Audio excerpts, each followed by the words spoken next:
ये है धातुमल और महाभूतों का संबंध। ये सुश्रुत सूत्र स्थान 15 श्लोक नंबर 10 की डल्लन टीका में आता है। डहलन होता है, डल्लन नहीं होता है।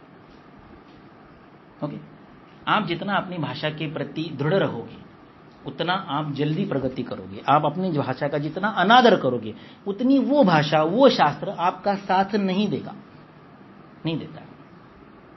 सभी की एवरेज प्रैक्टिस क्यों नहीं चलती है, किसी किसी की क्यों चलती है, उसके जो कुछ कारण है उसमें ये भी एक कारण है कि आपको उतनी निष्ठा, उतना अद्वैत तत्व उसके साथ आना चाहिए। अस्तु, तो ये महाभूतों का संबंध है, जिसमें से एक उदाहरण के लिए देखिए, मेदसी अंबु भुवो अस्नि, ऐसा है क्या? नहीं। श्लोक ऐसा है, ऊपर लिखा है अतिरिक्ता गुणा रक्ते वन्ने, रक्त में अग्नि के गुण हैं, मांस में पृथ्वी के गुण हैं, मेद में पृथ्वी जल के गुण हैं, अंबु भुवो हो द्विवचन है।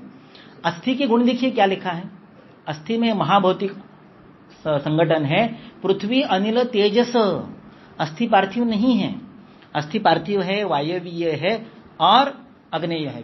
तो बताने की बात इतनी है कि सारे धातु, सारे मल, सारे दोष, सारे रस ये महाभूतों से एक्सप्लेन होते हैं, इसलिए उनका उपयोग चिकित्सा में करना चाहिए। उसके परे चिकित्सा में चिंता या विचार करने की आवश्यकता नहीं रहती है। ये चिकित्सा का आधार है जिस पर मेरी प्रैक्टिस चलती है। उपक्रम्य से ही द्वित्वात्, उपक्रम्य चिकित्सा जिसे देनी है वो दो ही प्रकार का होता है, या तो संतर्पण या अपतर्पण, या तो उसमें धातुओं का क्षय हुआ है या धातुओं की वृद्धि हुई है, या तो उसमें पृथ्वी जल बढ़ा है या घटा है, अग्निवायु आकाश बढ़ा है या घटा है। ब्रूहण उल्लंघन शेति तत्पर्याय, आपको पता है ब्रूहण क्या होता है, लंघन क्या होता है आपको पता है। सबसे इंपॉर्टेंट वाक्य है आगे का, देखिए ये जो कलर में लिखा है, देहस्य भवता प्रायो भौमापम इतरत। महाभूतों के दो ग्रुप है, भौमापम और इतरत। भौमापम क्या है? भौमम आप्यम द्रव्यम ब्रूहणम, पृथ्वी और जल ब्रूहण करते हैं। अग्नेयम अर्थात वायु, आकाश और अग्नि ये लंघन करते हैं। ये सारी चिकित्सा का आधार है, इस पर मैं सारी चिकित्सा करता हूं। अच्छा, षडोपक्रम होते हैं, ब्रूहण, लंघन, स्नेहन, स्वेदन, रुक्षण, स्तंभन। उसका क्या करेंगे? तो उसका नीचे लिखा स्नेहन रुक्षण कर्म, स्वेदन स्तंभन कर्म, ये भी भूतानाम द्वैध्यात्, ये भी भूतों के ही होते हैं। स्नेहन पृथ्वी जल है, रुक्षण अग्निवायु आकाश है, स्वेदन अग्निवायु आकाश है, स्तंभन पृथ्वी जल है, इतना ही होता है। आगे एक उदाहरण के लिए मैंने आपके सामने जो केस रखी उसको एक्सप्लेन करेंगे और बंद करेंगे।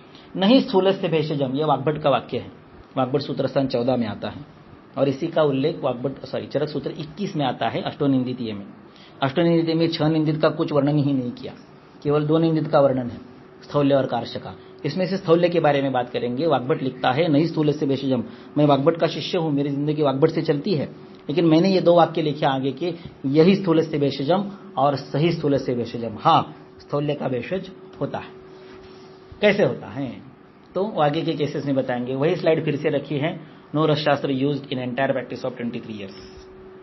ये है जो पहली केस रखी थी आपके सामने, नॉन हीलिंग वुंड। इसको कैसे भरा? ये 3.5 बाय 3.5 की वुंड है और 1.5 इंच डीप है। ये 3.5 महीने बाद पूरी तरह वुंड हील हो गई है। ये अभी पेशेंट ठीक होकर 1.5 साल हो गया। ये बेटी और बेटी दोनों के फोटो है। पहले जो बोला वो अभी चल रहा है, एक हफ्ते पहले की केस है जो स्टार्ट में बताया था आपको वो। आगे ये स्थौल्य है, 88 से 76 तक आ गया, 2 महीने में 12 किलो कम हो गया। ये 14 दिन में 3.5 किलो कम, ये 91 से 87 आ गया, वगैरह वगैरह वगैरह। और सबसे अंतिम देखिए, ये 2 महीने में 10 किलो कम हो गया, वगैरह वगैरह। तो ये मेरी समझ क्या है इसके पीछे। तो पहला जो है डायबिटिक वुंड, ये जो है ये जल महाभूत है। उस जल महाभूत का शोषण तिक्त कटु कषाय से करता हूं। तिक्त कटु कषाय द्रव्य जो है वो दोनों प्रकार से यूज होते हैं, शरीर अभ्यंतर से भी, शरीर बाह्य से भी। अगर क्लेद है, क्लेद के कारण वो सारा बिगड़ा हुआ है, तो क्लेद नाशक रस तिक्त कटु कषाय है। बाहर से कषाय का प्रयोग कर सकते हैं क्वाथ के अवगाहन में, लेकिन इसमें सबसे इंपॉर्टेंट चीज है कि अगर ये जल है तो उसको सुखाने का काम अग्नि करता है। इसलिए डायबिटिक वुंड जो है, रिकरेंट वुंड जो है, जिनको एम्पुटेशन बताया है, जिनमें प्लेक आता है, बहुत फाउल स्मेल आता है, सामने खड़ा रहने की इच्छा नहीं होती, टप टप टप टप डिस्चार्ज चलते रहते हैं, भयंकर केसेस होते हैं। अभी जो केस आपको दिखाई वो 78 नंबर की केस है। तो ये जो केसेस है कि जिसमें अनकंट्रोल्ड शुगर रहती है और ये सारा टूटने के करार पर आके रहता है, इसमें तिक्त कटु कषाय रसों में अवगाहन करते हैं और बाहर निकालने के बाद ये जो वुंड है उसमें जितना भी मृत त्वचा है, डेब्रिस है, डेड स्किन है, उसको निष्कासित करते हैं स्क्रब करके। कितना भी चिल्लाए, कितना भी वहां से ब्लड आ जाए, उसको निष्कासित करते हैं। अभी जो बचा उसको धूपन करते हैं। व्हाट इज धूपन? धूपन इज अग्नि। अगर आप सुश्रुत के शारीरिक चिकित्सा के पहले अध्याय में देखेंगे तो वहां लिखा है वातात्मकान उग्र रुजान सस्रावान धूपयेत। वातात्मकान उग्र रुजान सस्रावान, जिसमें स्राव आ रहे हैं, डिस्चार्जेस हैं। मेरी जो पहली केस थी 2009 में ट्रीट की, उसमें वायलेट कलर का भी पस था, वाटरी था, येलो था, फाउल स्मेल था, पिंक कलर का था, लेकिन वायलेट कलर का भी था। इतना फाउल स्मेल था, घुटने से लेके अंगूठे तक पूरा का पूरा ब्लैक स्वेलिंग था, चेरी शू पॉलिश किया ऐसे। लेकिन वो पूरा का पूरा 3.5 महीने में कवर हुआ और पूरा जिंदगी ठीक रहा। अभी फिलहाल 2-3 साल पहले उसका देहांत हो गया, लेकिन रिकरेंस डायबिटिक उनका नहीं हुआ। क्यों? क्योंकि धूपन किया जाता है। धूपन से क्या होता है, वो सारा का सारा क्लेद जो है वो नष्ट होता है। आप कितना भी वर्ती डालो, व्रणशोधक तेल डालो, कहां तक जाएगा? जहां तक सीधा है वहां तक जाएगा। जिस समय वो टर्न होता है, क्या करो? उस क्लेद का निहरण कैसे करो? तो जब धूपन होता है, वो जो स्मोक है, वो जो धूप है, वो जो धूम है, वो गैसियस स्टेट में है और वो अग्नि प्रधान है। और वो जो धूपन है वो गोमय का होता है, वचा का होता है, या फिर निम्ब का होता है, यानी तिक्त कटु द्रव्यों का होता है, जो वहां तक जाके उस क्लेद का उपशोषण करता है। क्लेद मेदो उपशोषण, ये कटुरस का फलश्रुति है। पढ़ता नहीं हूं, पढ़ाता नहीं हूं, केवल श्लोक रटता नहीं हूं, वो प्रैक्टिस में लगाता हूं।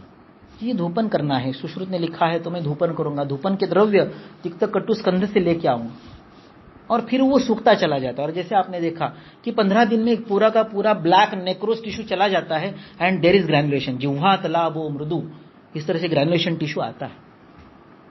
और ये सर्जन को जब बताया कि सर ऐसे ऐसे, वो बोलते कि अभी आवश्यकता नहीं, there is granulation, we don't need to go for amputation now. Diagnosis किसने किया? उन्होंने। असेसमेंट किसने करना है? उन्होंने। हमने नहीं बोलना है कि अभी मत करो, उस सर्जन ने बोलना चाहिए कि एम्पुटेशन की अभी आवश्यकता नहीं है। ये काम होता है कि मैं क्लेद के विपरीत अग्नि महाभूत का काम कर रहा हूं और ये स्थौल्य के विपरीत, पृथ्वी जल के विपरीत लाजा। लाजा क्या है? लाजा आकाश महाभूत है। लाजा किसका आग्रह संग्रह है? लाजा छर्दी का आग्रह संग्रह है। लाजा छर्दिशु, चरक में नहीं है, वाग्भट में है। वाग्भट उत्तर तंत्र 40 श्लोक नंबर 48 से 58 तक वाग्भट ने कुछ विचित्र पदार्थ दिए, जिसमें ये एक पदार्थ है लाजा छर्दिशु। लाजा के गुण क्या है? वाग्भट सूत्रस्थान 6 में लाजा स्त्रुट छर्दति सार मेह मेद कफच्छिदाह कासपित्तोपशमना दीपना लघो हिमा। तो ये पृथ्वी जल के विपरीत काम करता है। मेह मेद कफच्छिदाह, लाजा क्या है? लाजा एक आकाश महाभूत प्रधान भर्जित द्रव्य है। आप जितना भर्जन करोगे उतना वो धान्य लघु होता है। कुकूल कर्पर भ्राष्ट कंदवंगार विपाचितान एक योनि लघुन विद्यात अपूपान उत्तरोत्तरम। एक ही धान्य से अगर आप कंदू, कर्पर, भ्राष्ट ऐसे एक एक उसका ईंधन बदलते चले जाएंगे और सीधा अंगार पर काम करेंगे तो वो सबसे लघु होता है। इसलिए चपाती नहीं खानी चाहिए, फुल्का खाना चाहिए। फुल्का नहीं खाना चाहिए, लाजा खानी चाहिए। आप डिनर के समय उसको लाजा देने के लिए बोलो, लाजा खा लो, कितना खाना है उतना खा ले, इतना खा ले, इतना खा ले, इतना खा ले, 1 बार खा ले, 2 बार खा ले, 10 बार खा ले। 8 बजे लाजा खाया, 10 बजे भूख लगती है, 2 बजे भूख लगती है, सुबह 4 बजे लगती है। पिछले 11 साल से लाजा पर हूं, डिनर नहीं किया हूं। बताने की बात नहीं, लोगों को खुद करके देखा है। 40 साल का उम्र कंप्लीट हुआ, बर्थडे का केक काका का काटा गया, उनको बोला ये आज अंतिम बार मैंने आपके साथ डिनर किया, आज से डिनर के लिए मेरा खाना नहीं बनाना है, लाजा पर रहना है। आप अभी ईशत परिहानी के आगे चले गए हो, रात का डिनर करोगे और बेड पे सो जाओगे, उस आहार का क्या होगा? इसलिए पिछले 5-6 साल से लोगों में काम कर रहा हूं कि लाजा खिलाना है। लाजा खाते जो जितना खाना है खाओ, कितना भी खा लो, भूख शमन हो जाती है। ऊपर एक कण तक पृथ्वी जल नहीं जाता है, कहां से मेद आएगा, कहां से शुगर आएगी? फिर सुबह उठ के तेरे को जो नाश्ता करना है वो शिंबी धान्य का कर ले। शिंबी धान्य का करोगे तो प्रोटीन जाएगा, कषाय जाएगा, तिक्त जाएगा, कटु जाएगा, मधुर नहीं जाएगा, अम्ल नहीं जाएगा, लवण नहीं जाएगा, पृथ्वी नहीं जाएगी, शुगर नहीं, कार्बोहाइड्रेट नहीं जाएगा, नहीं बढ़ेगा। और दोपहर को तू फल शाक खा ले, फिर से रात को लाजा खा ले। करके देखिए, बिना ड्रग का बात बोल रहा हूं। आहार और विहार, 1 घंटा चलिए, परिश्रम, लाजा खा लीजिए, मिताहार। लाजा छर्दीशु क्यों? छर्दी क्या है? छर्दी एक क्लिन्न पदार्थ आपके शरीर से बाहर निकलता है। छर्दी से जो द्रव्य बाहर कैसे होता है? कीचड़ होता है, दलदल होता है, पृथ्वी जल प्रधान होता है, उसको सुखाने का काम लाजा करती है। जिनको मोशन सिकनेस है, बस चलती है तो उनको जी मचलता है, उनको बोलता हो लाजा खा लो, अंत तक जाते हैं बिना उल्टी किए, क्योंकि लाजा उसको सोख लेती है। उसको सोख लेगी तो फिर से भूख नहीं लगती। भूख नहीं लगती है तो शुगर नहीं बढ़ती है, क्योंकि वो खाता नहीं है फिर से। इस प्रकार से मैं मेद, मांस, ये जो पृथ्वी जल प्रधान धातु है, मेदो मांसाति वृद्ध अथवा अचलत पे गोदरस्तना, मेद और मांस का वर्धन हुआ है, उसको रोकने का प्रयास करता हूं। इनपुट्स आर कंट्रोल्ड बाय लाजा। लाजा क्लेद सदृश पदार्थ को अग्रे संग्रह के रूप में नष्ट करती है। मेद और मांस ये क्लेद का ही अन्यान्य रूप है, पृथ्वी जल का ही अन्यान्य रूप है, उसको लाजा से कंट्रोल किया जा सकता है। कहने की बात नहीं, अनुभूति की बात है। 11 साल से लाजा पर हो। हाँ, कभी कभी होता है कि सासू माँ ने बोल दिया, भाई ने बोल दिया, किसी का बर्थडे, जाके खाना पड़ता है, रात को खाते हैं। उस दिन दोपहर को नहीं खाते, दोपहर को लाजा खाते, फिर लंच इज लाजा। अगर रात को खाना है, कोई आपको ऐसे बोलेगा 5:30 बजे आके चल आज डिनर मेरे साथ करना है, नहीं। 2-4 दिन पहले तो बताते हैं ना कि रात के समय आप हमारे यहाँ कार्यक्रम है, आपको खाने के लिए आना है, आ जाते हैं, खा जाते हैं। वहां पर जाके पूरा डिनर करते हैं, पूरा का पूरा, वहां जो भी मधुर है, आम्ल है, गुड़ है, सब खा लेते हैं। लेकिन उस दिन लंच जो है वो लाजा का होता है। इतना परिश्रम और मिताहार रखोगे, भूगो तो अश्विनी सुतो, करके देखिए। लेकिन अगर उससे होता सारा का सारा, तो मैं चिकित्सा क्यों करता? तो मैंने आपको आधी चीज बता दी कि स्थौल्य का, लाजा नाम का आहार और 1 घंटा चलने नाम का व्यायाम आपके वजन को रोक सकता है। घटाने का काम जो करना है, शुगर को बढ़ने नहीं देखा, शुगर को नष्ट करने का जो काम करना है, वो चिकित्सा की बात है, वो कभी अन्य समय में बताएंगे। तोंद पेट पर ही क्यों आती है? स्फिक्स तनोदर लंबन ही क्यों होता है?